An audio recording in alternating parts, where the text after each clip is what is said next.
انوائلنٹری میں جو عظمتیں ظاہر ہو جائیں اسے کرامت کہتے ہیں۔ در حقیقت وہ اللہ کے ولی اس لیے ہیں کہ ان کی توحید اعلیٰ ہے، ان کی رسالت اعلیٰ ہے۔ اب ان توحید و رسالت کے اعلیٰ ہونے کو ایک لفظ میں سمجھیے، محدث ایک لفظ آتا ہے، اس لفظ کو سمجھیے گا، محدث، ٹھیک ہے؟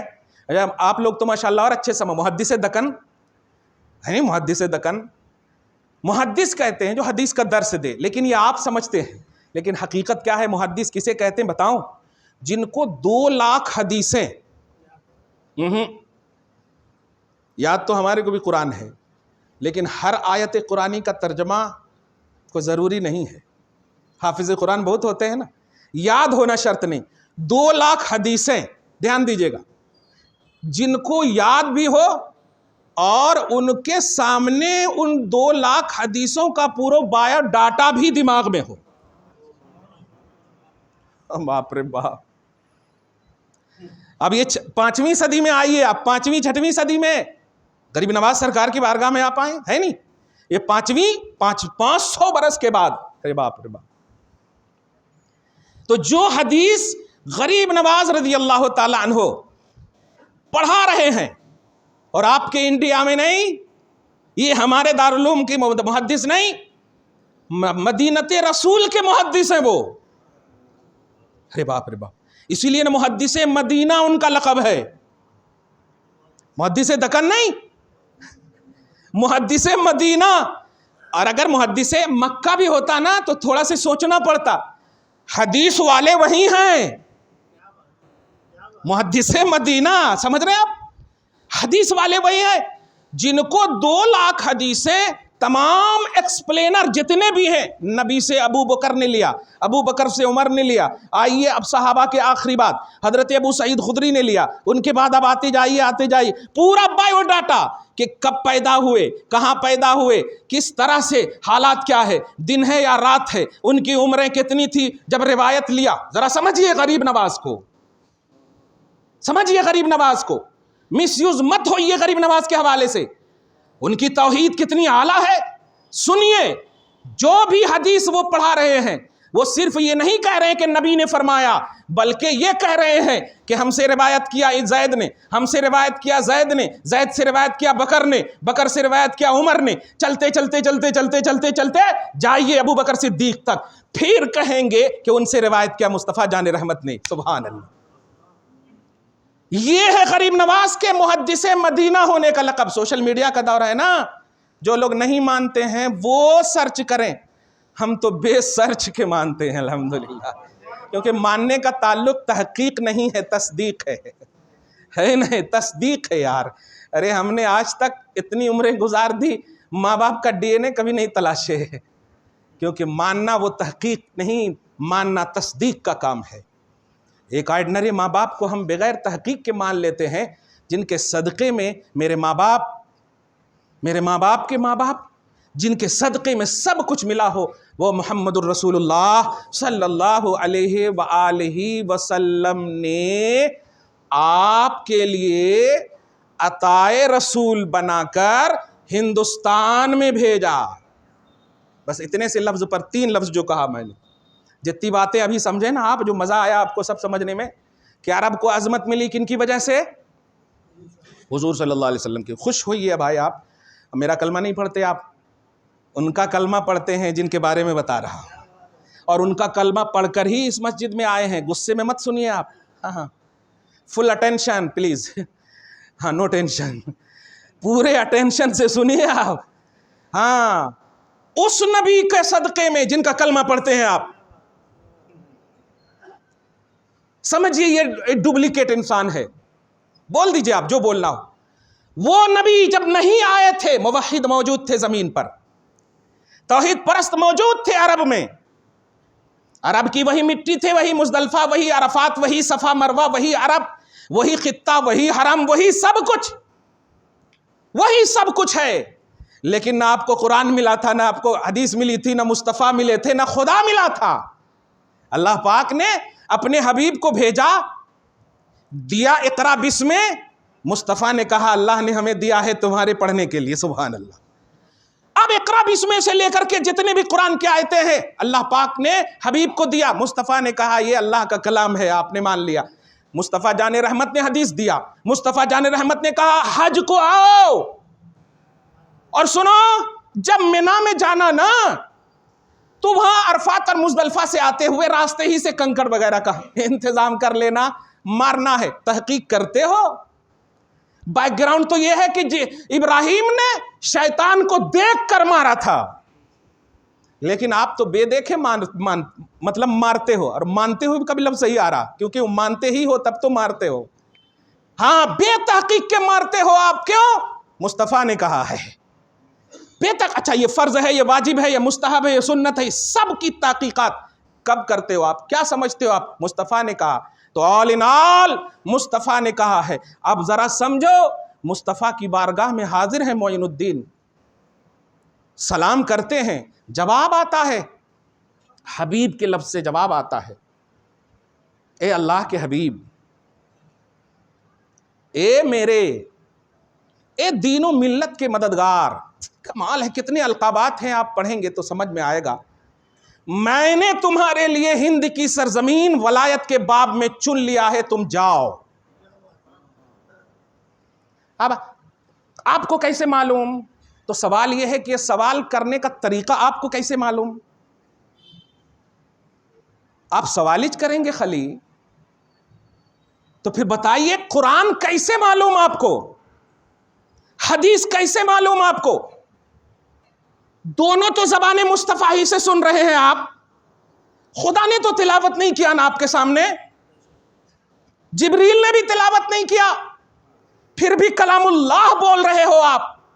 بھروسہ کرو مصطفیٰ پر, تب کلام الہی کا معیار سمجھ میں آئے گا کہ نبی نے کہا کہ یہ اللہ کا کلام ہے, ہم نے مان لیا.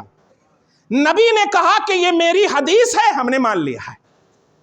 سرکار زبان تو آپ ہی کی ہے, جواب ملے گا, اعتماد کرو. بس ذرا غور کریں آپ, بس اسی نبی نے ہند کے لیے, ذرا دو لفظ کہوں گا یہاں پر, ہند کے لیے ولایت کے باب میں معین الدین کو منتخب فرمایا.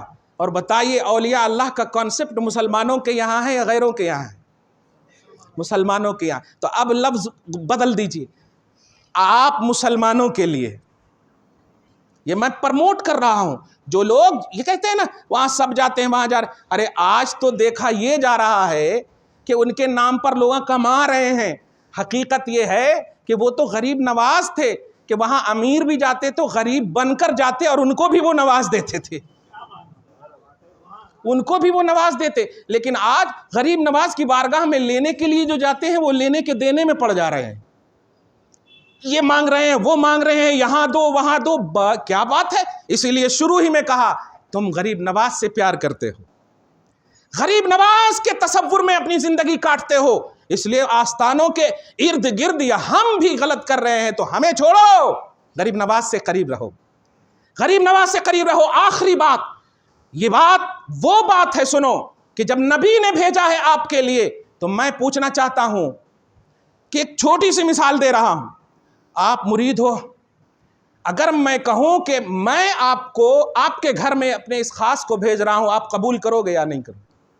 ایک چھوٹی سی مثال ہے, آپ کے گھر میں بھیج رہا ہوں, فون کر دیا میں نے کہ سنیے میں ایک چیز بھیج رہا ہوں, آپ ذرا وہیں پر رہیے گا, سب کچھ چھوڑ کر آپ انتظار کریں گے, یہاں تک کہ وقت پر نہیں آئے تو پھر فون کریں گے. میں کہا رک جائیے, ہو سکتا ٹریفک. جی حضرت یہی ہے نا, ذرا آپ سمجھو, نبی نے آپ کے لیے بھیجا ہے معین الدین کو, انتظار کیا تم نے معین الدین کا, ویٹ کیا معین الدین کا, سال میں ایک مرتبہ انتظار, پورے ہندوستان کے لیے. دھیان دیجیے گا, اور یہ انڈیوائیڈڈ ہندوستان بات کر رہا ہوں میں, پورے خطہ بر صغیر کے لیے جب بھیجا, کتنے لوگ ایسے ہو, کیا وہ صرف 6 رجب کے لیے بھیجا تھا؟